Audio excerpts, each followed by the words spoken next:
You're just in time. This is Haunter's Tale, a podcast devoted to the storytellers, designers, and architects of fear.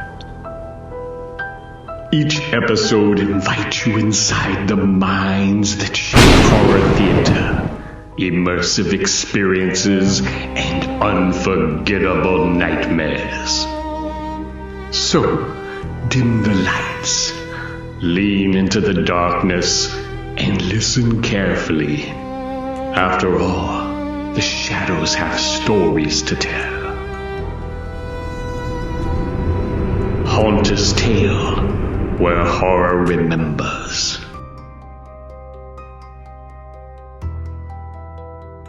Let's talk a little bit about Drew Hunter. Oh boy. So Now it's going to get scary. now it's going to get scary. So tell our listeners a little bit about what you do and where you came from, what planet. Yeah, exactly. My parents wondered the same thing when I was growing up. What planet? Where did this kid come from? This kid that wasn't listening to the top 40, this is back in the late 50s, early 60s, wasn't listening to that, but I was going out and buying classical music, what movie soundtracks were available then, which weren't many, and show music. So hello, and drawing pictures of monsters and wanting to do haunted houses and turning my grandparents' attic into a haunted house. So that they were kept going, what what happened? Where did what landed when and but the one thing that I always say this when I talk about my past and such, I had the most supportive parents ever. They were absolutely 100% supportive, no matter how wacky or weird or off the wall or strange or macabre or anything else, what I did they were there behind me and saying, that's great. have a great time. We love your creativity. We just hope you can make money from it. Well, I think that's one of the things my parents, well, specifically my mom was very, very much into allowing me to imagine, which was great. And my imagination usually ran with a little chill to it. So I was always drawn to either, I think we all probably cut from the same cloth. I like to call us monster kids as well, because That's right. going back to that, you just said something. You created a haunted house in your grandparents' attic or Grandparents' attic. Yeah. basement? Oh, basement. Okay. Attic. It was actually it wasn't technically an attic. It was an upper apartment that they kind of used as a storeroom. So it kind of looked like an attic. But this is back in Shreveport, Louisiana. And I was 9 years old, 10, 12, so whatever. And we go to my grandparents' house, which they lived in a great big old house built in 1906, not unlike the house that I live in now in Jacksonville. And we'd go over on Saturday nights while my parents watched things like Lawrence Welk or Jackie Gleason or later on Hee Haw and all that. I was upstairs scrounging stuff together to make a haunted house. And after they finished watching all this, I would say, okay, come upstairs because there's a story I want to tell you. And I didn't have anything to work. It's just stuff we found, I found weird lights, or I'd put a light in a strange place, or I'd drape some old curtains up. And, it was just totally makeshift, but it was something that was in me that had to get out. I had to do this. And of course, for my parents to go in this house, I charged them 10 cents a person to go in my grandparents' upper floor. Now, how old were you? About anywhere between 9, 10, 12, 13. Oh, wow. So Yeah. this was legitimately your first haunt. It was. It was. It was not the first haunt I had been in. I had been in when I was in grammar school at AC Steer in Shreveport, Louisiana. Every autumn they would have, as many schools did, a carnival, a fun night, they called it. And there'd be a make your hat room, and there'd be, a cakewalk room and all this stuff. Well, there was always a den of horrors. They did not allow the kids in the first, second, or third grades to go in the den of horrors. So I remember standing out front and hearing kids screaming in there. And, I didn't know what was going on. It sounded like fun, but I didn't know. So finally in the fourth grade, I paid my, 15 cents, whatever it was, and went through the Den of Horrors. And I came out. And my friends were all screaming and running, they came out and said, "What'd you think?" I said, "Well, I think I could have done better." And and, and so the next couple of years went to the haunted house until I got out of grammar school, went to junior high and so on. While I was in high school, a lady who was in charge of the Den of Horrors at my former grammar school somehow found me, and I did not know her. She said, "Would you like to help?" So I went back to my grammar school and actually had the opportunity to help create a house of horrors like I wanted to do for the kids. Oh my gosh. So what was the content? So what did you just well, first Rubber off, masks, some Christmas what was lights, it? What you know. was it when before you took over? Oh, it was, And then what did you say like, okay, this is what's needed? it was paper skeletons and people in some rubber masks, and you put your hand in the macaroni and its guts and all that kind of stuff. Yeah. Typical childhood sort of thing. So I upped the ante by insisting that there be loud sound and music and sound effects and some surprise. It's actually some surprises in the room. People hopping up behind things. It wasn't great, of course, but it was an improvement. And it was fun, and they made money. So everybody was happy. I'm assuming you enjoyed the not just the thrill of creating something that caused this kind of emotion from someone else. I mean, but you were creating your own stories, right? You were Right. creating your own Right. horror stories. Absolutely. So, you know, we begin with story, imagery, emotion. Walk us through your creative spark. Like what was that gateway that you knew like, okay, was there a movie or was there a TV show or a book or a piece of music that you immediately it was your gateway and then you said this is what I want to be a part of. Right. I think the answer is yes to all of the above, because first of all, in particular, my dad, my grandfather, and grandmother were superb storytellers. Hmm. And I would sit and listen to their tales about all sorts of stuff. And they encouraged me to tell stories. I would go to see when I was, 12 years old, I'd go to see a Toho Godzilla movie at the downtown theater. I'd come back and my grandmother would sit on the old um, wooden glider on her front porch.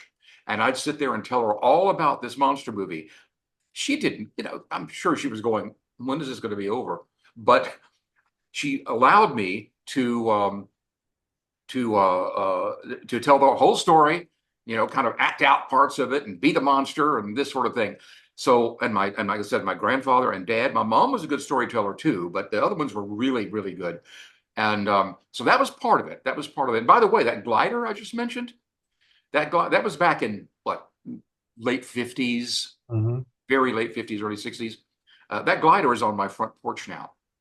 Oh, Uh, wow. when my parents sold that house many years ago, they rescued the glider, had it at their house for many, many years. And after I lost my parents a few years ago, that's the main thing I wanted from their house. I got a lot of other stuff too, but the main thing was bringing that glider back. It was very important to me. I have a photograph here in my house of my parents courting on that glider in Wow. 1953. My dad's in his Army Corps, Air Corps uniform, and my mom's sitting there all demure, sort of looking over to the side at him, and he's giving her the eye. And it's charming. That's that same, it's on my front porch right now. So this is all stuff that goes into what makes us us.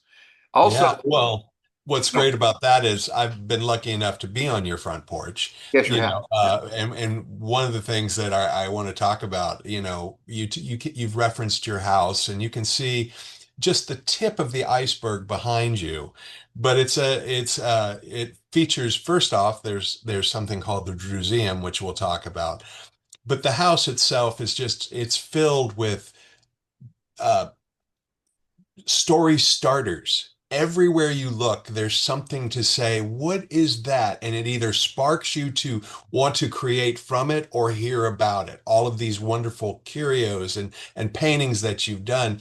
And that's it really is to hear that glider was one of the things that you hold so dear as Mhm. as just a pedestal, if you will, from this kind of launching, springing of story. I think that's so fantastic and so just absolutely Absolutely. beautiful.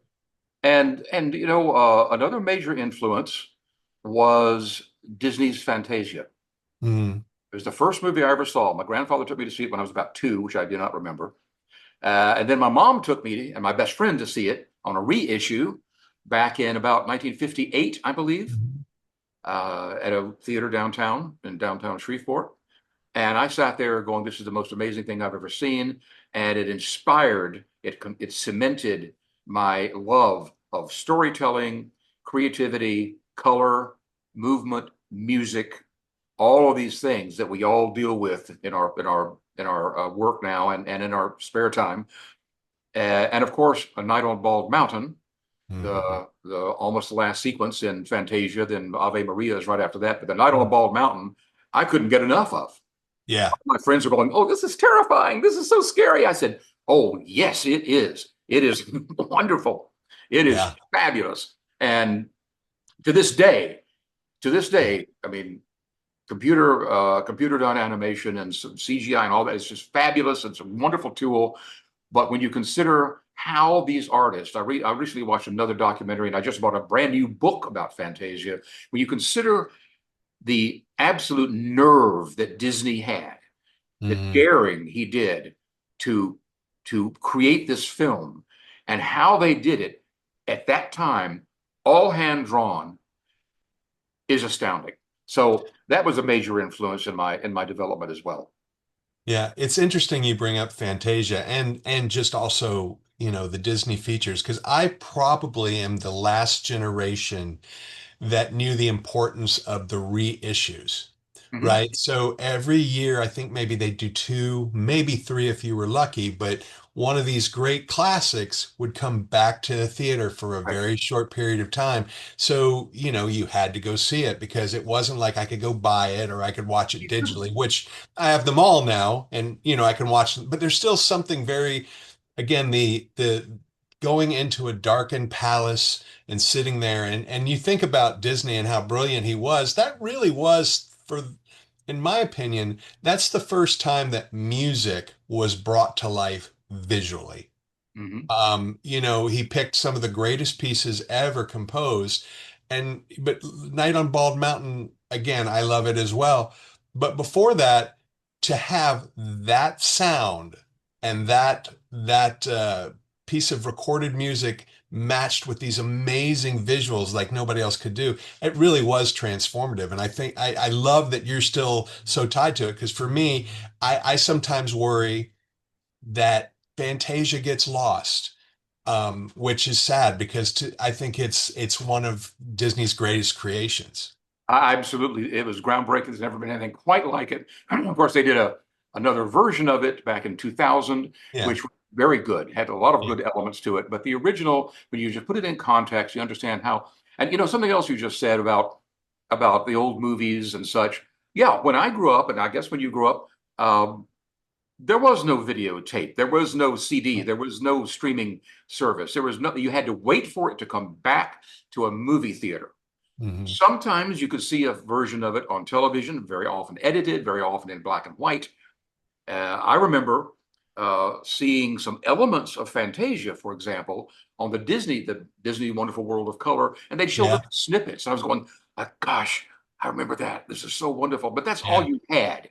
yeah, And then finally, they released Fantasia. Eventually, they said they'd never release it yeah. on videotape, way back, Yeah, I 1990. remember that. It was like it was the one that they weren't going to put out. Never going to And do it. And of course, now yeah, you find it. And if you look on the behind me on this mantle up here, hmm, see some of the Fantasia figures, yeah, right? So it's very much still in my vision, yeah. right? Oh, I see the Chernobog reigning supreme over you, right over your shoulder. Yes, I've got a couple of those. I've got another one downstairs, and so it's kind of there. I'm author Mark Muncy, And I'm author Erica Lance. and this is Eerie Travels.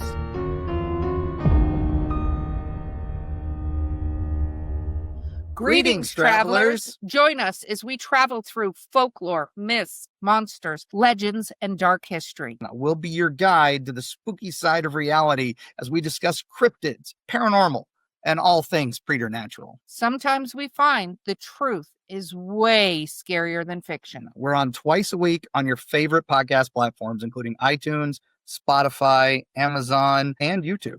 We have amazing guests from all of the areas of the strange and unusual, including witnesses, investigators, and more. Yeah, with Erica's curiosity and ridiculous array of pop culture and true crime knowledge. And Mark's decades of experience diving into folklore and the legends with the truth that's behind them. So join us, travelers, as we take you to the edge of reality, and we'll see you on the other side.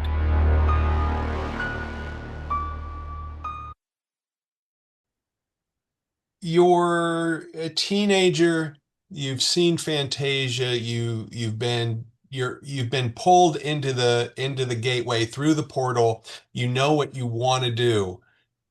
How did that become a career for you? Well, I guess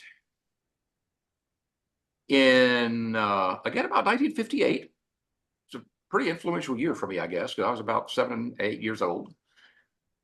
My mom came to me one day and said, there's a brand new theater opening, a live theater in the local college, brand new playhouse opening. And their first production is a summer production, a big production of The King and I by Rodgers and Hammerstein. Mm-hmm. Would you like to audition for it? Because there's a role, the king has all the children. Sure. And I said, okay. So my best friend and I went and auditioned.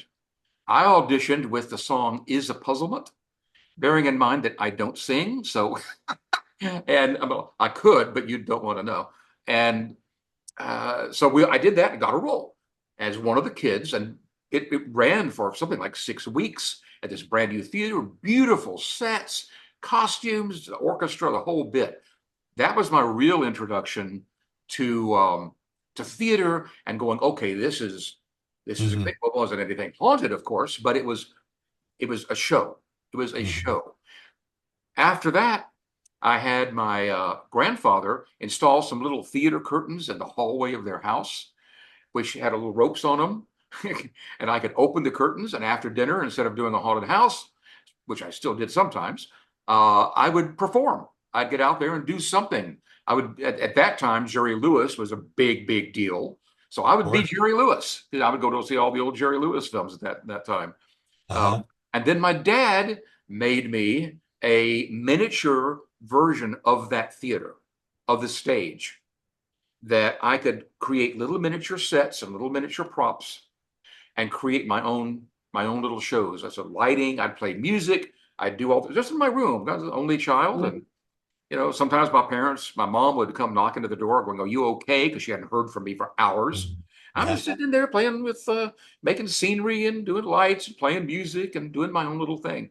So, and she'd go, okay, that's cool, So that was a major influence, the theater, the idea of show business and creating something for people to enjoy.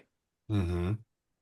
Well, and so now you're really bitten by the bug, right? There's a couple of different outlets for you. There's possibilities for a career.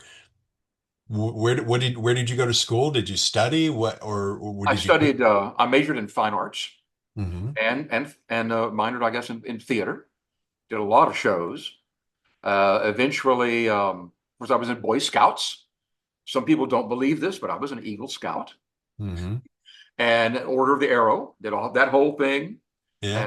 And went to college. I went to college at Centenary College of Louisiana, which is in Shreveport. It was a very small liberal arts college, and graduated from that. After that, I went to a small trade school in Waco, Texas, to learn commercial art, because I thought commercial art was where I needed to be.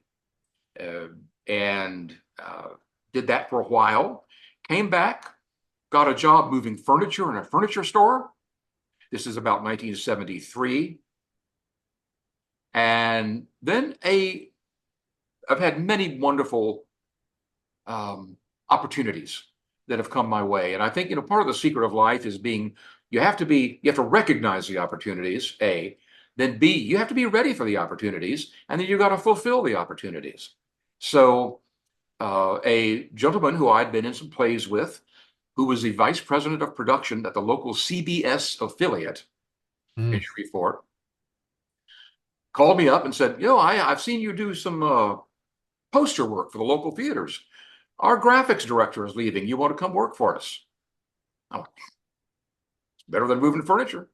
So, so I worked An there. ottoman or a pin, an ottoman or a T-square. Exactly. Yeah. For a number of years. Oh, and I forgot one other thing that is pretty, I guess, significant in my background. When I was in college, and I had been in Boy Scouts, one day, this is about 1969, a dad of one of the Boy Scouts, who was a friend of mine in the Scouts, not a close friend, but I knew him, called me out of the blue. Now, this guy, this is before the CBS guy. This is before the other station, years before. This gentleman was a general manager of the local ABC affiliate in Shreveport, right down the road from the college, right down the street. He said, Drew, we do a Bozo the Clown show Bozo's Big Top every weekday morning. You have a franchise to do that. Well, our Bozo's having to leave. Would you be interested? And I went, well, okay, why me? He said, well, I know you do theater and such. And he said, remember a few years ago when we were in the Boy Scout camp up in Arkansas, and you told this really terrifying ghost story, and you scared the hell out of everybody? I went, oh yeah, I remember that. He said, it was fabulous. Can you be the clown? So I said, you want me to scare the kids? I'm not sure. I'm not computing. I'm not.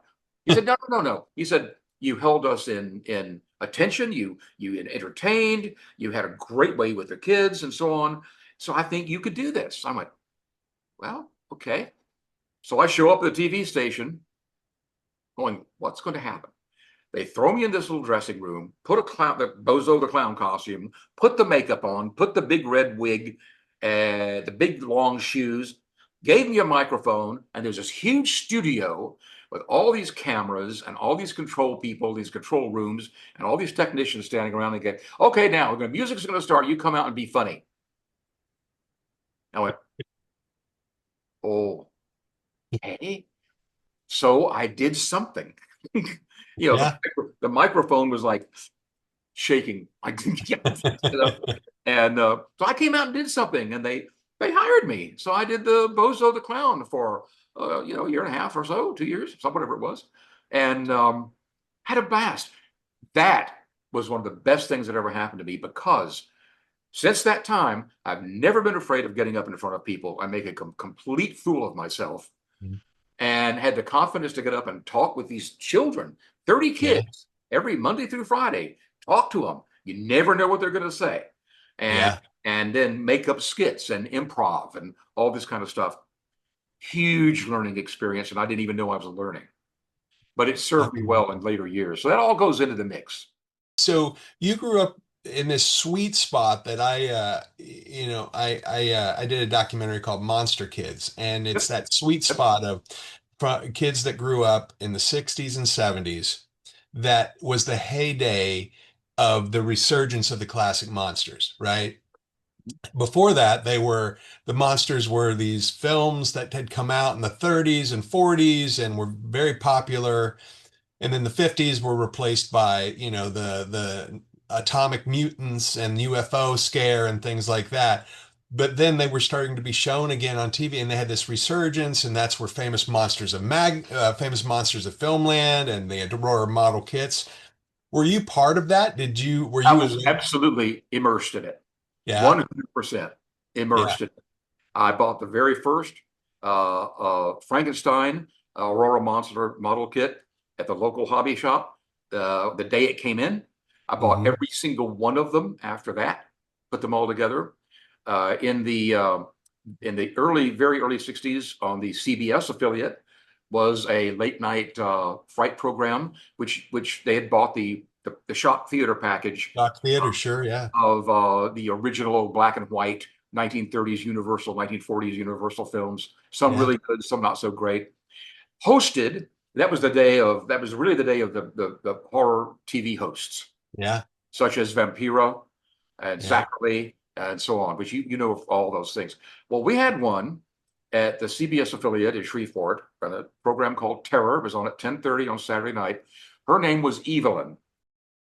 And that's Terror 1. Frankenstein meets the Wolfman, starring Lon Chaney. In a moment, The Mummy's Tomb, also starring Lon Chaney. And she was a Morticia Vampira type, a mature lady, a local actress named Ruth Sprayberry, who became later a good friend of mine. And she would do this program, and I'd watch it every single week, right? And they had a little set in the studio, right? Well, one time, this was at about, I'm going to say 62, 63, they brought in Lon Chaney Jr. to Shreveport. Oh, wow.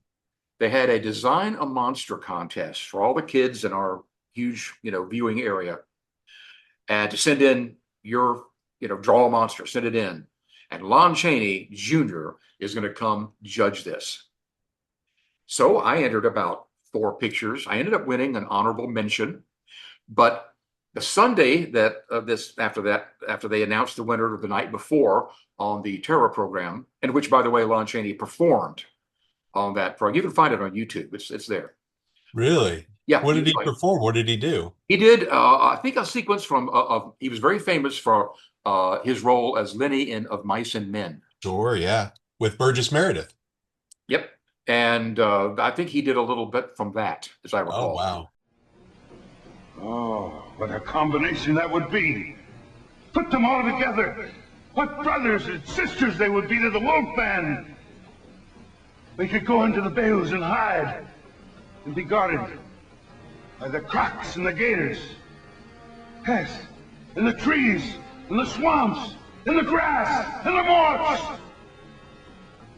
And when the proper time came, we could all come out and destroy those that want to destroy everything that is good. I'm sorry, I got carried away.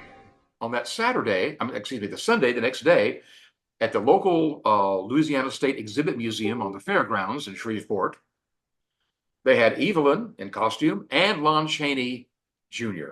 signing autographs. So I got his autograph. But what I did, I got to tell you this real quick.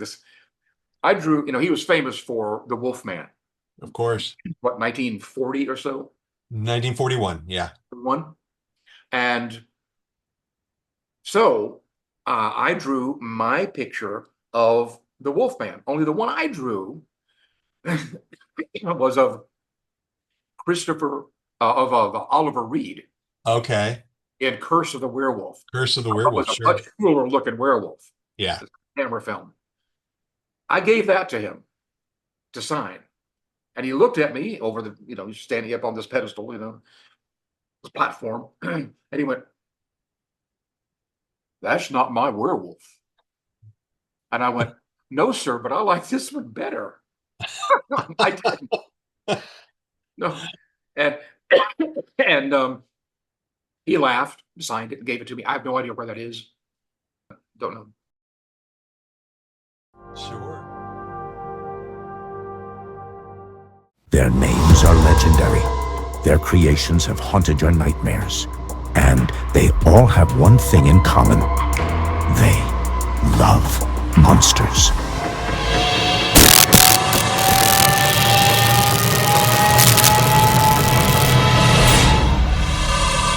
Available on Amazon Prime and Roku.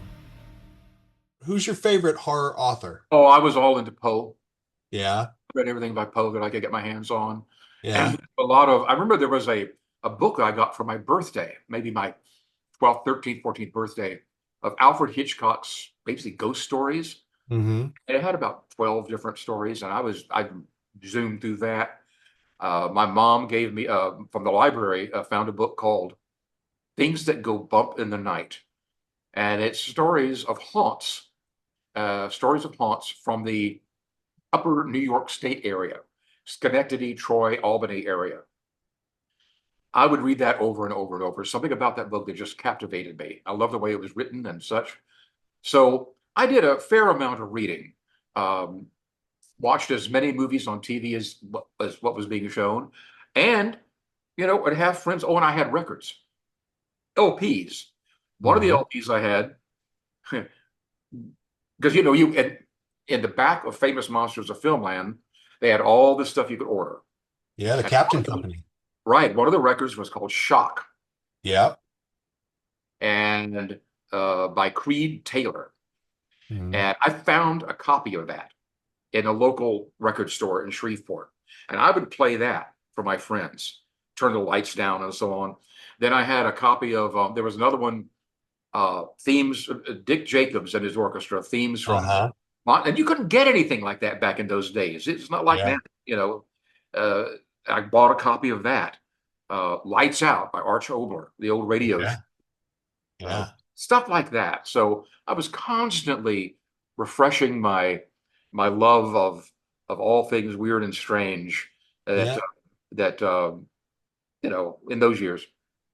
So then you're moving into the late 50s, early 60s, late 60s, early 70s. There's a shift in horror, right? There's a shift from the gothic and the uh I- into the horror next door, and then into kind of the more realistic, the more intense, I guess you could say.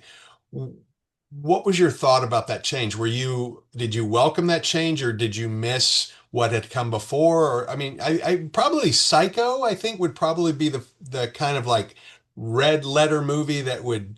made that, Mhm. change, because then all of a sudden it wasn't a Gothic castle, right? It wasn't the Moors, it wasn't Europe, it was next door, you That's know? right. Because my during the 50s, you mentioned the big atomic bug movies, and Yeah, of course. my dad took me to all those. Yeah. He loved taking. Yeah, we went to see all of them. We went to see, Rodan. We went to see them. We went to see Beginning of the End. We went to see all of those films. And then at the Broadmoor Theater, which is just a few blocks from my home in Shreveport, in about 1958, it showed up there. The theater was The Curse of Frankenstein, the Mm. first color Frankenstein film.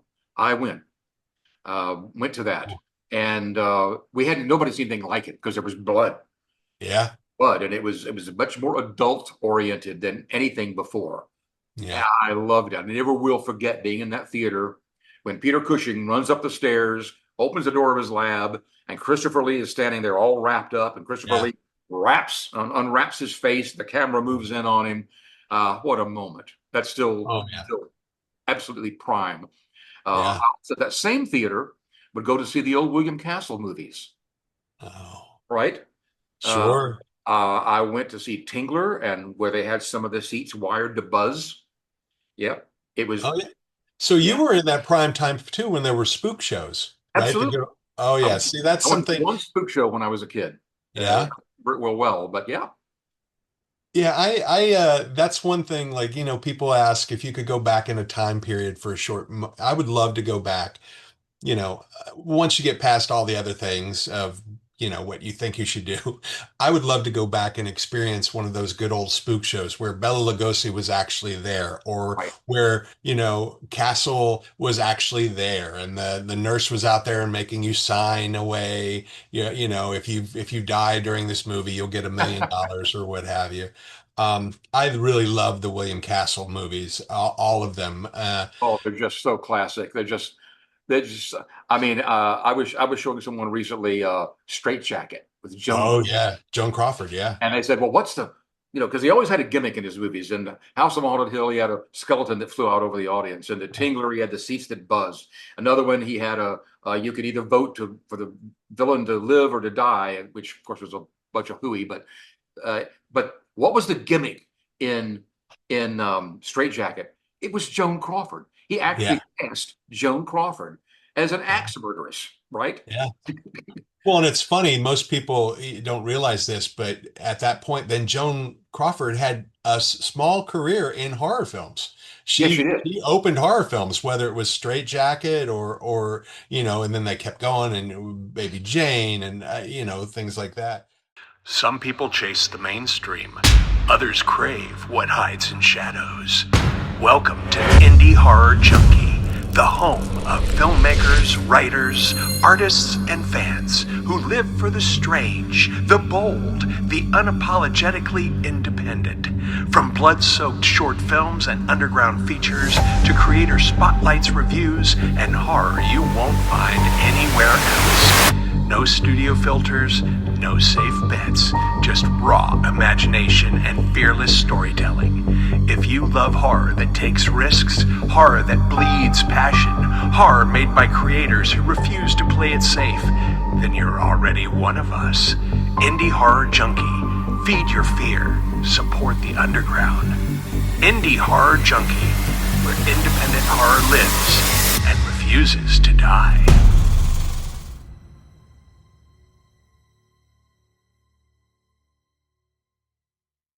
Take us now. You're in the 70s, starting to get in the 80s. Are you still working in theater? Are you starting to design more? When did you start to go, okay, I want to return to doing some haunts. I want Okay. to create that. In the very, very early, about 75 or so, several things happened for me. One was a local children's theater group had just started. And the lady that ran that turned out to be she and her husband, very dear friends of mine and great supporters, asked me to come do some painting on a set. That I did some painting on another set, another theater, and more and more and more, and and some theater work on the same stage that I had been in, the King and I, that same theater. So I began doing more and more of that at that time, and that the children's theater situation developed into my designing all of their sets, painting all of their sets, doing the scenic painting, performing sometimes, and writing a number of their plays. That spiraled for quite a number of years until about 1985. Mm-hmm. So then in 75, that was the first year that I did a professional haunted attraction. Well, outside of charging my parents a dime, I guess, other than that, but at the Louisiana State Fair, there was a theater group called the Gaslight Players who did melodramas during the summer. And I'd been active in that. I'd designed some of their sets. I'd painted some of their sets. I'd been in there to a couple of their plays. Part of their contract was to have something going on in their theater, which was an old exhibit building on the Louisiana State Fairgrounds, during the state fair at the end of October. We did a couple of little one-act melodramas, and nobody came to see them. We sold beer, we sold popcorn and all that sort of thing, and a few people came. So I ended up being somehow or another president of the theater. And they said, well, what are we going to do this year? And I said, listen, let's do a really good theatrical haunted attraction. Now, back in those days, it's not like it is now, where there's a haunted house on every corner at Halloween. Right. Everybody's doing big scale stuff. It wasn't like that. Yeah. Back then, you had the JCs. Yeah. JCs did little kind of attempts to do this, and maybe a few other things. But and again, this was Shreveport, Louisiana, so it wasn't exactly at the center of culture in that regard. So they said, well, okay, let's try it. So I came up with a character of Dr. Blood, not an original name, granted, but memorable. Mm-hmm. And the reason I did that was I said, we need to have a focal point for the press to want to interview, to talk to, a focal point. It doesn't really matter what we do in the show. Let's have somebody that can get up and talk to the press, be a character, have a distinct look that can sell this idea, right? Yeah. To the press. And by gosh, it kicked off the bat right away. They all wanted to talk about Dr. Blood, whoever that was. And so the first day of the fair, 1975, we were charging 75 cents a head to go in. And we didn't know who was. We had people crawling through boxes. You could never do this now. There was no fire regulation. Right. No fire people ever came to look at our show. We had people doing things you wouldn't believe. In fact, one time an actor was in a bed with a light in it, and the bed caught on fire. And the guests were going, wow, that is really a good effect. And the poor actor was going, get me out of here. No, it's okay. But the very first day of that 1975 show, About the third tour, ripped out the exit of the show, and we had to close down, rebuild it, and open again. It was insanely popular. People were waiting for hours to go to this thing. And from that year until the last one of those shows I did in Shreveport for that particular theater was in 1985. Mhm. That was a long time. Yeah. Every year, the proceeds from the October Dr. Blood Haunted Attraction paid for the next season. Wow. It paid for the theater, and able to keep the theater going. So that was kind of cool, and it was fun. We Yeah. did that kind of stuff. So that also happened in '75. So that was pretty pivotal. Yeah. So then 75 to 85, when did you start working for Sally? Oh, that wasn't until 1997. Okay. So So then we got take a me long from time. 85 to 97. Again. 85. Okay, so in '85, my partner and I, Charles Edison Chapman, moved to Dallas. I'd always wanted to live in Dallas. Dallas is just 200 miles down the road from Shreveport, down Interstate 20. I thought Dallas was just the mecca. I love Dallas. Mhm. And we somehow leased an apartment on the 23rd floor of a high rise in downtown Dallas. I don't know how we did this. Looking back now, I said, what nerve. We didn't know any better, right? With a big balcony overlooking downtown Dallas, we thought we were literally on Yeah. top of the world. And my partner was an architect at the time. And so he had a job. I had nothing. I moved over there I had been freelancing. Let me back up a little bit. I had been at the TV station doing the graphics job, right? Yeah. I left that, moved to New Orleans for a little while. That did not really work out professionally for me. I love New Orleans, and it wasn't New Orleans' fault. It was just the company I went to work for wasn't a very good company, and I ended up moving back to Shreveport. Freelance start for a while, did mural painting. I did tons of mural painting in restaurants, churches, people's residences, all kind of stuff. And I did that. But then I went back to work at the CBS affiliate in the same desk I had been in all those years before. Eventually quit that, did some more freelance art, and then that's when we moved to Dallas. Okay.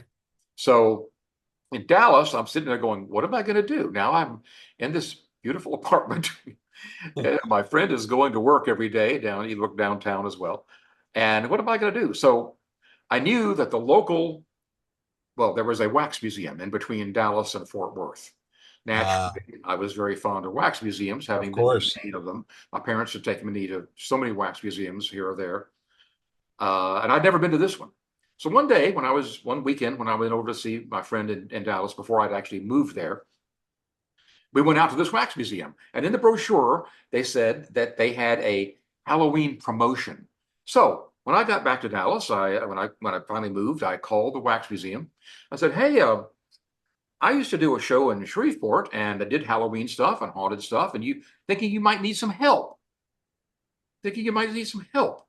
In for your Halloween promotion. Well, the manager, who again later turned into a very, very dear friend of mine, called me out. He said, well, come on out. We'll talk for about a half an hour. So I took my portfolio of all this other stuff I'd done, went out there, sat in his office, showed him all this. And he went, oh, yeah, we'd love to have you help us with this. I went, oh, that's so cool, be able to do that. In the meantime, I didn't know what I was going to do. And he said, well, no. Oh, and let me time out for a second to say, again, in life, there are certain things that happen that are so memorable and so wonderful, many of them. And you've got to be ready for them. And you've got to decide, what am I going to do? How can this change my life? This may change my life. This is one of those moments. So I'm sitting there in his office that morning. And he says, hey, we just hired our very first creative director for the wax museum. And I'm thinking, oh, that sounds like a dream job. Yeah. Like the perfect job for Drew, Yeah. And he said, yeah, we just hired him from the West Coast, and he's going to be coming to Dallas to work with us. And by the way, the Wax Museum was not a rat trap. It was a very nice museum, well done, many very good figures, so many of them very well presented. So it needed work, it needed art direction, it needed better lighting and all that. But It was good. It wasn't a crappy roadside attraction. It was very Right. fun. So he says, however, he just called a day or so ago and backed out. And I went, oh, he said, would you be interested? And I went, I don't know. I don't know. Yes, it's like Yeah. in the producers, Yeah. Yeah. right, Yeah. I'll Yeah. do it. And Yeah. with Roger Debris. So he said, however, the two owners of the Wax Museum, two sisters, are very leery now of creative and artistic types because this guy backed out. They're very leery of artistic types. And I said, well, why don't we do this? And we arranged an evening at our apartment. So the general manager is up in the high rise, right? Uh-huh. General manager, the marketing director, and the two owners show up at our apartment one night. We had one of our friends, Janet Bruce, who supplied all sorts of food and her famous spinach dip. They come in the apartment. It just so happened, fate was with us. There was a gigantic Texas electrical thunderstorm going on outside. Oh, what a light show. Lightning blasting, and right outside, thunder. And I had pipe organ music playing on the sound system in the apartment. And they came in and we told stories and all that sort of thing. And so the evening went on and there was quite a bit of wine consumed. So the two sisters left first, then the marketing director left. So I was left there with the general manager, and he was getting ready to, he was at the door of my apartment. And he said, well, Drew, this has been really, really good. I think it made a very good impression and so on. And let's think about this and we'll get back with you. And he was literally had the door open to leave. And I said, Bill, I just want to say one thing. I would rather do this than anything else. This would be the perfect job for me. However, my suggestion is that you make me an offer before someone else does. Right? Well, I had no one else. I had no other prospects. But I said, this is what I want to do. And he went, call me tomorrow. Called me tomorrow, went out there and he offered me a job. Oh, that's And fantastic. I started about a month later. So, Wow. man, you just have to sometimes Take the leap. take the lead and Well, see and believe in yourself. and I grab it, mean, yeah, of course. So I love, I wish I could, I love a good wax museum, and a wax museum that has a chamber of horrors, forget it. I just love, especially with good art direction. I just love standing there and looking in the lighting and the everything. So I'm assuming, did this wax museum have a chamber of horrors, or did it have one after you started becoming the creative director? Well, this is an interesting tale as well, because that leads exactly into how I got the job at Sally. Okay. Long distance, long time span, but I went to work at the Wax Museum in the summer of '85. Hmm. They decided they did not have a horror section. They had one little set of three hanging guys in a barn that you had to peek through little holes to look in and see, but there was no horror section. So while I was there, I did a lot of lighting, did a lot of rearranging of some of the sets and this and that and the other. Went on some business trips. But then they said, we want to do our first, since you know this horror stuff, design us a fabulous horror section, right? I thought, okay, sounds like a good deal. Wax Museum horror section, hello. Yeah. We opened up in, I believe, April or so of 1986, Mhm. Dr. Blood's Theater of Horrors with Dr. Blood Dr. Blood, your as the favorite host. horror huckster. We had a older wax figure we redressed as Dr. Blood, and we got some wax figures made. I transformed several existing wax figures into horror characters. One of my favorites was an old figure of Howard Hughes. I turned into the Phantom of the Opera. Oh, wow. And we had Pat Boone in there who turned into a zombie. I kept his white shoes on him though, right? His white patent butt shoes. He did. That's great. Yeah, yeah. And Some of the younger people watching this may not know who Pat Boone was, that he always wore white shoes, but that was a Yeah. thing back then. So that opened. Well, not long after it opened, a visitor came to the Wax Museum, and Bill, the manager of the Wax Museum, called me and said, Drew, guy up here, I want you to tour through the museum and the new horror section. It was John Wood, the CEO and owner of Sally Corporation at that time, Sally Corporation. So I met John, took him to the horror section. He said, "This is really good. This is really." He was there hawking some of his robots from Sally, and so then he went away, and I'd see him. I'd go to IAPA every now and then with the gang from the Wax Museum. And one year was in Dallas, so we went there, and another year was elsewhere. So I kept in touch with John over all those years.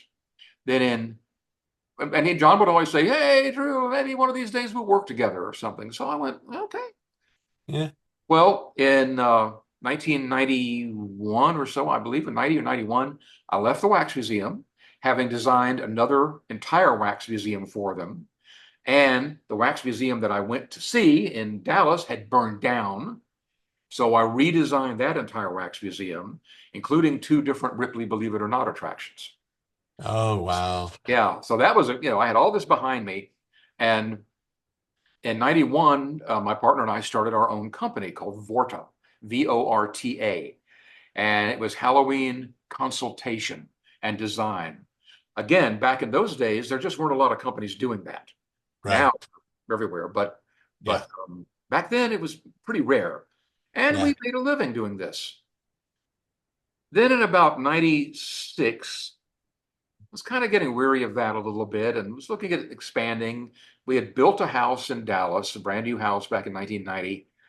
And I happened to call John Wood one day and said, "Hey, you got anything that'd be kind of fun to." He said, "Well, send me your portfolio." So I sent him that was in very early December 1996, right after IAPA. He wrote back and said, "Oh, hey, this looks really interesting. I'm going to send you a plane ticket. Come see us." So on January 2nd of 97, I flew to Jacksonville, Florida, having never been there.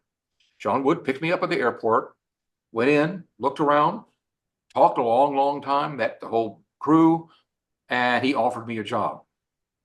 I flew back to Dallas, told my friends, and on the 20th of January, literally 18 days later, I reported to my position in Jacksonville, my new job. That fast.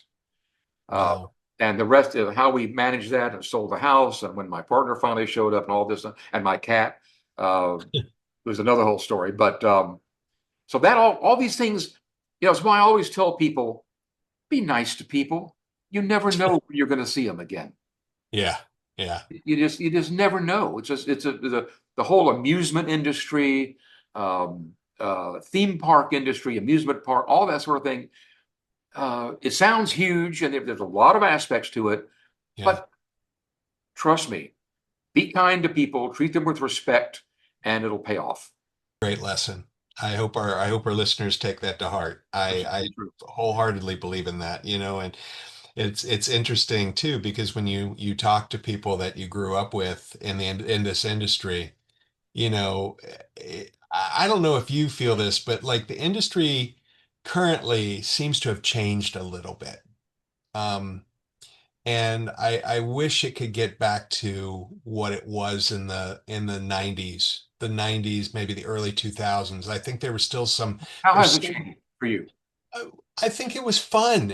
Now it seems so serious. It's like, and I think sometimes I interact with people I used to work with, or I meet new people, and it's like, where's the smile? Where's the joy of what we're doing? We're carnies, like in a good way. Yeah, it's in a good way. We're making kids smile. We're creating memories, and I think sometimes the newer group gets lost. That might get lost. I could be wrong. It's just what I've been experiencing.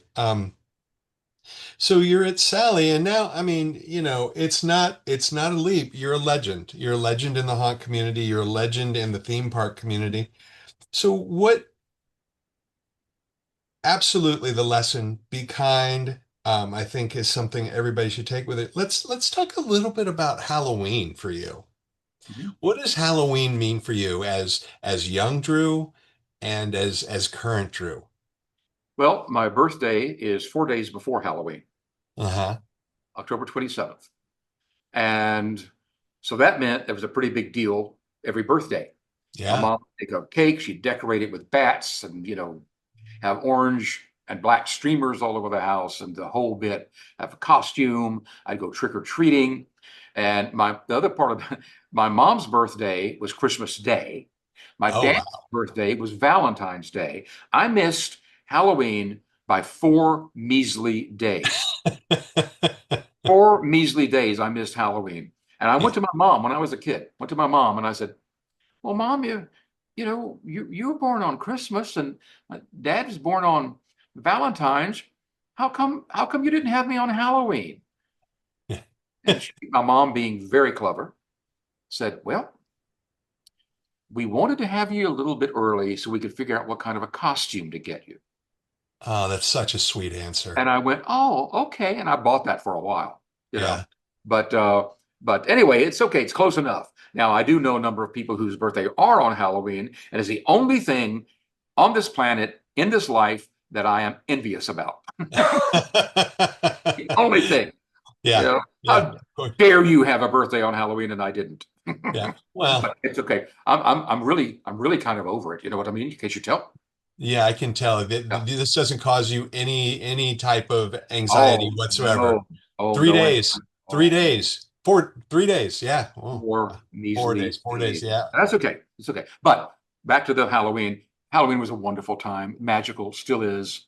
I love Yeah. it. Um, of course, as you very wisely just mentioned, things have changed. It's a different kind of a deal now than it was back then. Yeah. Um, Being in the old neighborhoods back in my old neighborhood as a kid, running on Halloween night with all my friends from house to house, getting candy in our little costumes and our little pressed paper pumpkins and jack-o'-lanterns and all that was so special. Because again, back then, now you can order anything from Amazon. You can order masks. You can go to the stores. They have Spirit Halloween. Yeah. Nothing like that back then. You were No. lucky to find a pair of scary rubber gloves at a Woolworths Yeah.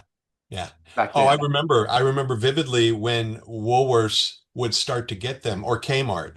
Yep. The Ben Cooper boxes would come Yep. in, but there weren't like you had like who got what. It wasn't like there were like 10 of everything. It was like, nope, that kid just got Superman, and nope, that kid just got Darth Vader, and you know, but I was very lucky because Halloween was almost a year-round thing for me. So if I got a really good mask, it was out and it was on Right. some type of styrofoam head, and it would stand, watch Sentinel over me while I did my homework, and I'd play the Sounds of Terror or the Haunted Mansion, Sure. the LP, things like that. So obviously trick or treating is a big thing for you. What was your favorite memory of Halloween growing up? Gosh, I think I think it was I, there was this lovely lady that lived right down the street from my grandmother's house. And my mom, I had that year I'd wanted to be a green monster, right? Hmm. And I don't know how old I was, probably 7, something like that. Well, you couldn't go and just buy green makeup. Right. There was one drugstore in Shreveport that had near the same college that I went to later on, that had a small theatrical makeup area, very limited. Well, but they didn't have any green makeup. So my mom made some green makeup somehow for me. I did a big scar, right? And I had this costume on, and of course I couldn't just walk around. I had to perform this as I went along. So I Of limped course. around and so on. Went down the street. There's this lovely little lady that lived down the street from my grandparents' house. Um, and I went to the door and rang the doorbell. My mom was there, and the lady came to the door, and she was so cool because she screamed. Of course, she was playing. She screamed. She went, "Oh my God, it's a monster! It's a green monster!" And I went, "Arr," yeah. And she gave me some candy. I thought that was so cool. That was so cool. So that was a big deal. But just I remember being in my classroom in grammar school at AC Steer. Probably one of it could have been the same classroom that the Den of Horrors was done in during that one night at Yeah. Carnival Night. I could look across the street and there was a five and dime store across called Hull's in a shopping center. And every Halloween, they would pile up those, what do they call it? Pressed paper, the old fashioned jack-o'-lanterns that are, Oh yeah, like the beastie stuff, the beast yeah, soul. yeah, Yeah. they're pressed paper, like, Yeah. and they're orange. They have different faces, and you Yeah. put a candle in them. You Yeah. actually put a candle in them. They were, Terribly dangerous. yeah, but everybody had them, and they Yeah. had thousands of them. You could now, but you find these things in flea markets for $100 each or something. Yeah, of course. I have one in Yeah. here in my downstairs, but um, so looking over there and just seeing that and seeing the old-fashioned decorations. Now you can get reproductions and such, but these were the original old 1940s, 1950s color cutout embossed witches and cats and Yeah. ghosts and haunted houses and such. All of that is very near and dear to me. Yeah.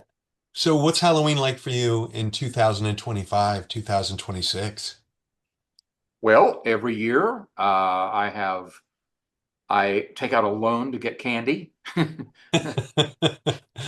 don't really, but I should. Yeah, no, it's very Yeah, and expensive. yeah, I do. I spent way too much money on candy this year, but you know what? It was worth every teeny weeny piece because in our neighborhood, which is a historic neighborhood in Mhm. Jacksonville, and my big old house that's on a corner, it's pretty predominant. You've seen it. You've been here. Hundreds of people come to these Yeah. festivals. Hundreds. I hear from some people going, "Oh, we had 5 or 10 people come by." No, this is nonstop from about right before 6 in the evening until about 8 or 8:30. Yeah. Nonstop, families, kids. It's wonderful seeing these kids and the parents with all. It's just fabulous. And I have all sorts of people that want to come on my house to hand out candy. This last Halloween, I did not hand out one piece of candy. I had a, a bevy of people out there handing out candy, right? Yeah. Music playing, and every now and then, when people are really interested, I'd bring them inside and show them.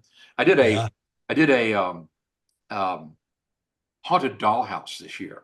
I bought this old ramshackle dollhouse, Victorian dollhouse, a few years ago, and it kept sat around collecting dust.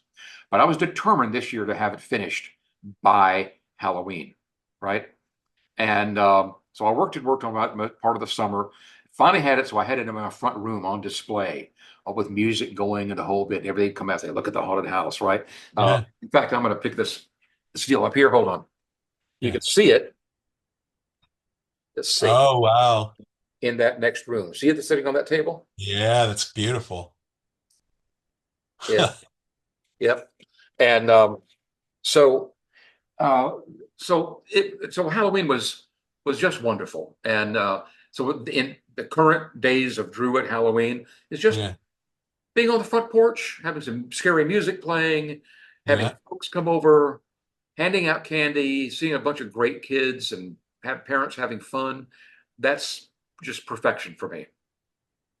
So before we launch into the history of the Druseum, let's talk about the haunt industry. You Yep. know, how many haunts would you say that you've helped design or work on over your Gosh, career? Have I you don't know. lost count? I don't know. Yeah, I couldn't. I'm going to say probably going on to 30 or so.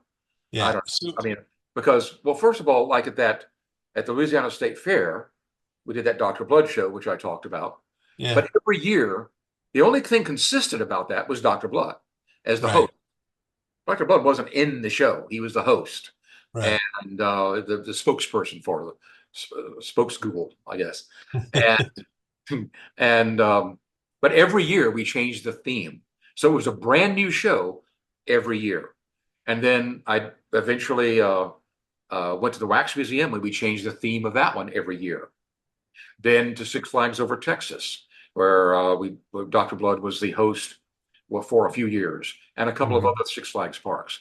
So, and then eventually had one in outside of downtown Dallas, which was Mhm. another Dr. Blood show. That was in 95, 96 or so, 97 maybe. And Yeah. so lots of shows. So that being said, what would you what would you say to somebody that's listening and watching who's like, I want to do that. I want to create a haunt. Yeah, I mean, there's so many people now, like again, when you were doing it at an early age, there wasn't a lot, right? There was the JCs, so you had a theatrical background. When I got into it, I used to get asked the same question, like, how do I do what you do? And I'm like, there's no course syllabus for what I did. I have a theater background. I have an art background. I have a music theater background. I love movies. It's all this combination to be able to tell that story. Now it seems like you can, there's hundreds of people that'll tell you how to create a haunt. Whether they're doing it well or not, that's not for me to say. But for you, like, what would you say to those that are like, I want to do this? Well, first of all, is go to them. If you want to do something like that, go study them. Go, of course, you can look online and find all you want to know about all that kind of stuff, but actually go experience haunts in your area, or travel and go see some haunts. Go Mhm. to the Trans World Haunt trade show. Talk Yeah. with people there, where it's a selling trade show. They're selling their products, Yeah. but they also have seminars. They also have people who get up and talk about what they've done and how to do it. As I mentioned earlier, and again, looping back to things are not the same as they used to be.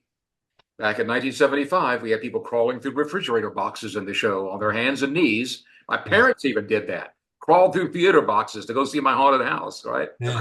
Can't believe that. But can't do that now. Yeah. Yeah, not if you're looking at doing this in any guise of a professional way, Yeah. because there have been some tragedies as you know, in the haunted house world, of Yeah. fires where people have lost their lives and such. So it's no longer, oh, I'm just going to go into this old house over here and put on a scary show. Right. If you're having people there, it's just a different world now. So Yeah. not only do you have to be on your A game of creativity, and also know how to work with people,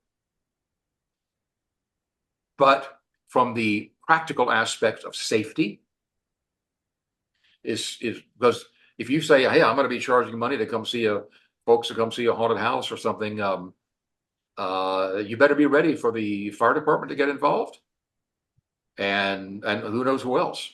I mean, if you're doing a home haunt in your garage, that may be one thing. That may be one thing. Hmm. But if you're looking at doing this in any kind of a scale, Hmm. large scale, it's just a different world than it used to be. It's Yeah. and that, as you said, has maybe taken a little bit of the joy out of it, because they won't let you open unless it's sprinkled, unless you Yeah. attendance on duty, and the Yeah. whole thing. Plus, Yeah. the audiences have changed. It's a dangerous world now out there in some ways. I don't mean to be you know Yeah. a downer about that, but it is. You got to be realistic about it. Yeah. Back in 1975, it was a whole different clientele. Right. It's different now. Yeah. So anybody that wants to do it now had better have the resources to do it. That's another huge thing, is that people have no idea how expensive it is to really Right. stage something of a real quality show. Right. Again, home haunt, yard haunt, that's something else. But if you're trying to look into this in a professional way, do your homework, Yeah. talk with people, learn from Yeah. them. I think that's one of the things too for me is that, thinking about it and designing it, that's one aspect of it.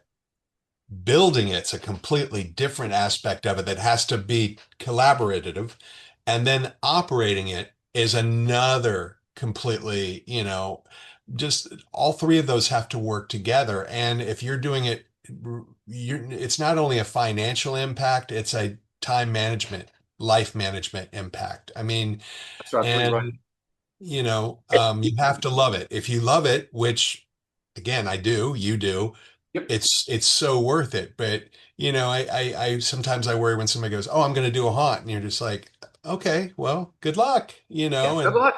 yeah, and And it's like, "Well, what are you doing?" And it's like, "Well, I'm going to buy a bunch of animatronics from here, and I'm going to buy some costumes." And my first thing is, "Well, what's your story?" Because that to me is what I love about haunts is setting me up for the great ghost story or the great, terror story, and then right, right. experiencing it.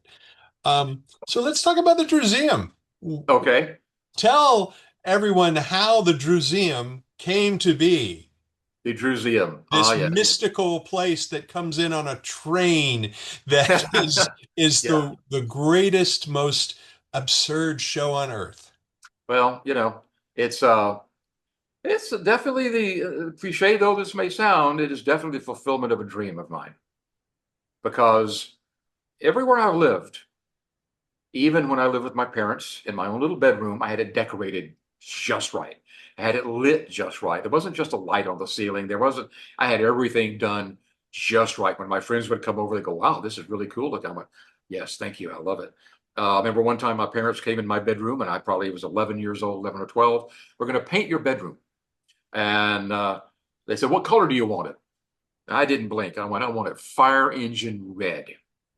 And my parents painted my bedroom fire engine red, including the ceiling. And it was like that for many, many years. So all of the places I have lived have been of interest, I should say, and little bit, little bit out there, I guess. When I Unique. Let's say unique. okay, well, we'll say unique.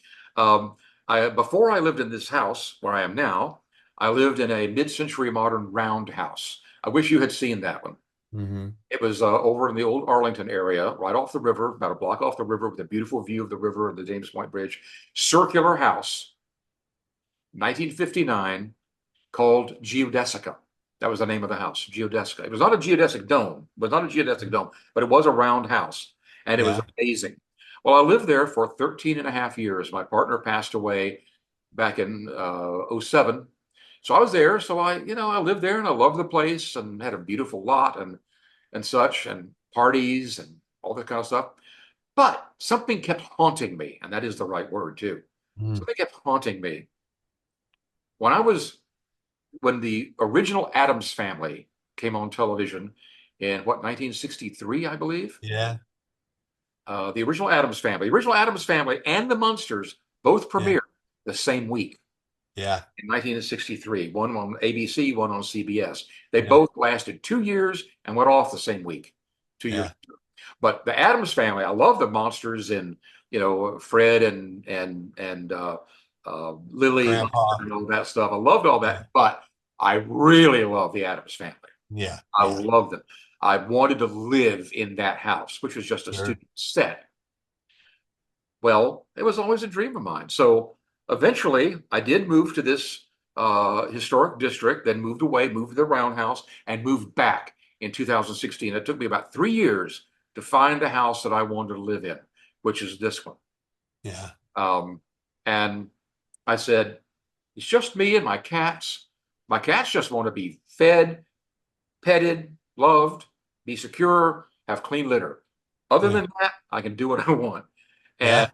And when I have tours of the house, my house was on the recent holiday home tour here in the Springfield district of Jacksonville, and people are going, "Drew, how did you do all this? And what? How did you do it?" I said, "Well, nobody told me not to, right?" And I bought this house in 2016. We're coming up on the 10th anniversary of me being in this house on March 2nd this year. It'll be 10 years. Wow. I just started with a vengeance.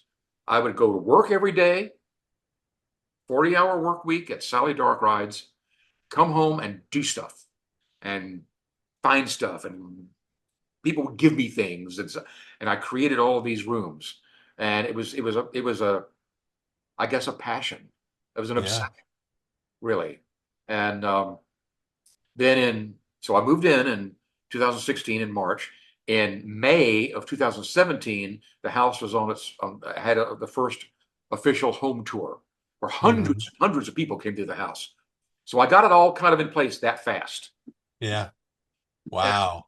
it's just something I always wanted to do. And I was not trying to replicate the Addams Family house. Mm. It was just, I wanted something where, remember the song, was their house is a museum where people come to see them, Yeah. Yeah. right? That's what I wanted.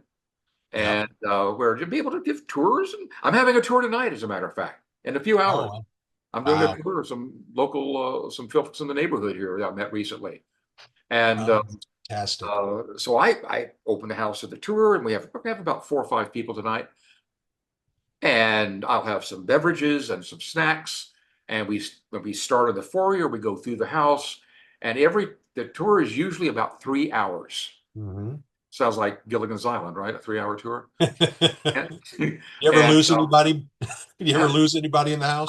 I'm not telling. Now, on some of the home tours, the big home tours, like the one this last December, beginning of December, people go through the house and so on. Then I have, as you know, I have a cottage out back. Yes, you It's do. called Autotopia Guest Cottage. Yeah.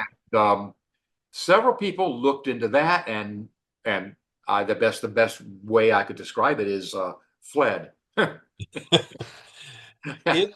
It is for people I have been lucky enough to go through it, and I will tell you, it is a combination. Ray Bradbury is the only person that could describe this with words. That's how wonderful it is. It's creepy and fantastical and whimsical. And it just, if you're like us and you like things a little on the darker side sometimes, you'll smile the entire time. You'll be Exactly. at home. You'll say, I'm home. You'll want to run away to the auditorium. Right. It's that's something I started doing soon after my partner passed away in 2007. Mm-hmm. And I happened to see this little ad for a G-scale model train from some magazine, for $200 or something. Yeah. I ordered it. So I had it in the house. I'm going, well, that's kind of cool. It was a little circus train. I Yeah. said, wait a minute. We need to Drusify this, right? We need to Drusify this. So I began painting it. And one thing led to another. People began giving me G-scale train cars. I Mm-hmm. bought a few, and it suddenly turned into this whole deal.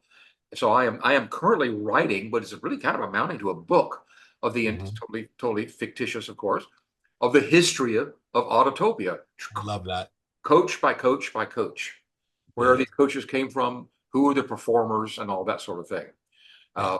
I could do 3 hours just talking about Autotopia. Well, and again, for me, it's to say this, it has, without a doubt,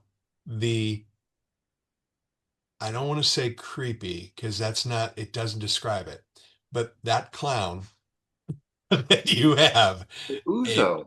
yeah, it stays with you. And, people that know my history, I do love clowns, but this one, I tell you what, it gave me pause. It gave me pause. Well, Uzo had quite a history, and uh, there was still debate as to whether Uzo was just a performer or whether he really was a zombie clown. Hmm. And this all goes into the history of this. I get go down that wormhole, so far with all this stuff. But like I said, Well, nobody we'll told do me. another episode just on Autotopia. Autotopia. Uzo is pretty interesting. And I'm not talking about those people that ran away from looking in there. That's because in the first room of the cottage, when you look right in the door, there's a big circus banner, a sideshow banner, Yeah. with Uzo's face painted on it, which I did. Yeah. And that's the first thing you see. So if you don't like that sort of thing, you're not going to come in. Well, I loved it, but it was invading my psyche. Good. I can't explain. I don't know why. I loved it. It was one of the few things that I've experienced that actually I was like, wow, I'm unnerved and I don't want to leave. I like this feeling, but I'm unnerved by that. It Well, really was the design or just his essence, mhm. you know. And it's also a comp because when you were there, there's music playing. I have music playing in many of these rooms. Yeah. that you cannot underestimate. This is something I tell people. We talk about building haunts and designing haunts. I've been to so many haunts where the music and the sound was so lacking. Yeah. And that is such a critical part. Can you imagine going to see Psycho without Bernard Herrmann's music? Right. Star Wars without John Williams' music? Sure. Dog Yeah. Lynn without Max Steiner, etc. King Kong without Max Steiner's Yeah. music? Yeah. It's so it is so important. Yeah. And so that's why I have music playing in many of these rooms to enhance that atmosphere. Absolutely. Well, and for me, all of the haunts that I ever worked on, I worked on the soundtrack. It was part of my deal because I agree with you. The sound design, when to use music, when to use staccato, when to use, when to crescendo. All of that is another character that I think most people that are like, oh, I'm going to buy a CD. That's why, like the Midnight Syndicate boys, I love them because you can listen and go through a haunt without ever leaving your chair. That's They right. do such a great job. But and you know Ed and Gavin obviously, and the thing I love about them is they created that and they're like, use this music. We want you to use it. It's here for you to use in your haunt. And I wish more people took it up because what I can't stand is when there's just a cacophony of noise. Now, again, if you're using that for something that's upsetting or chaotic, I understand. But usually when we go into a haunt, it's everything's turned to a high level and it's muddy and Right. it takes a whole level away from you.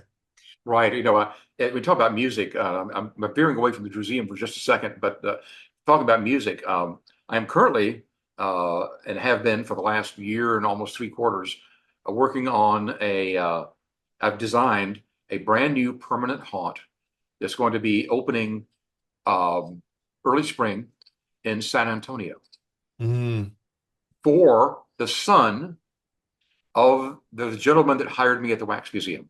Talk about, you know, Wow, that's now, amazing. his son, Bill is no longer with us, the one that hired me, but his son, who when I went to work at the Wax Museum was 15 years old, now has Phillips Entertainment in San Antonio, Texas, and had a number of attractions. Has a brand new nightclub down there that opened up a couple of years ago, and is creating a couple of new attractions. One of which is this haunted attraction called the Scream Experiment. I love it already. Right on Alamo Plaza. Oh, wow. Perfect location. And the reason I thought of that is that not only has it been a blast to do, it's totally professional, dumping a lot of money in this thing. And I've been supervising the original music score, which has been Mm-hmm. done by a gentleman here in Jacksonville named Jason Wright, who Mm-hmm. used to work at Sally, but he's an artist, creator, and has done we've been working on this music score now for going on a year. It's almost, Wow. and so that is so the music is so important, and I've had such a blast because I'm not a musician. I'm Mm-hmm. pretty damn good on the kazoo, but other than that, that's it, right? Well, that And can be scary too. it's well, yeah. Uh, I had an occasion recently. Somebody was giving out kazoos, and back in the '70s, I had a marching kazoo band in Shreveport, Of and course you did. I Of course did. you Had did. about 20 people, and we would actually perform. And I hadn't played a kazoo in so long, I put the wrong end in my mouth, and I couldn't get anything to come out of it. They're going, "Jerry, you Uh, have it wrong." I'm like, "No, what's wrong with that?" So anyway, so the music and haunts, yeah, is the music or sound, whatever, it's so important. so here's a question for you. What is something that scares you? Well, we won't get into political realm right now, Yeah. but Well, we can just say that as a yeah, blanket statement. blanket Yeah. statement. Right? Yeah. But Troubled uh, times we live in, my I friend. guess, I guess, I guess at particular my juncture in life, since I'm an older gentleman now, and been around quite a while, is what am I going to do? And it's not a fear really. It's just it's an honest question. It's an honest question. I'm still working 4 days of work. It's 4 days a week at Sally Dark Rides. I've been designing a brand new attraction that's going to be opening up at Kings Island coming up later this late spring. Oh my gosh, yeah. Dark Which is Ride. amazing. Amazing. Yeah. And that's I've been the Sally design lead on that in coordination with all the Six Flags people and such. Yeah. It's been a fabulous experience. Just Yeah. wonderful experience. And we'll see what happens after that because I think I'm the oldest person working at at Sally now, pretty much sure. And so it's just like thinking about what I'm gonna. Somebody said, "Well, Drew, are you gonna be bored if you don't work at Sally anymore? Are you gonna be bored?" I'm like, well, I've never been bored a day in my life. I've always got something to do. I got the Yeah. studio, I got this house to take care of. I have cats to pet. Now, come on, I have cats that are waiting in the other room right now for me to pet them, and paintings to do. You see an easel right back over here. Yeah. So I have there's some plays I'd like to stage that I wrote many years ago. There's always something to do. So it's not really a fear, but it's another episode of life coming up. And and I've done well most of my life and being able to go from one episode to another episode. Mhm. So nothing. I guess the one thing that if you say about really does scare me is fire. Interesting. Because I'm very careful about that, especially this a big giant old house that was built in 1903.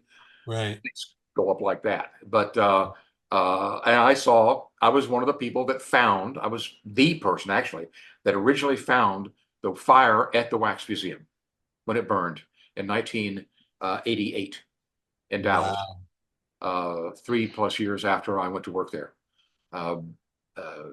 which burned it to the ground on one Friday afternoon in September Was it 1980. Vincent Price? No, no, it Yeah. wasn't. Yeah. But no one was hurt, no one was burned up. But it was a.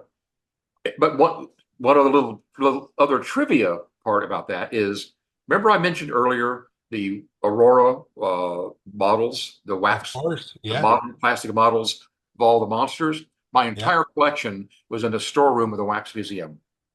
When it, Oh, my entire collection of the original yeah. issue, all painted, all hand painted by me, and that little theater that my dad had made for me was there, Oh, all burned up. And I said, well, if you got to go, burning up in a wax museum is a pretty dramatic way to do it. yeah. So, Yeah. Well, at least you have a good attitude about it.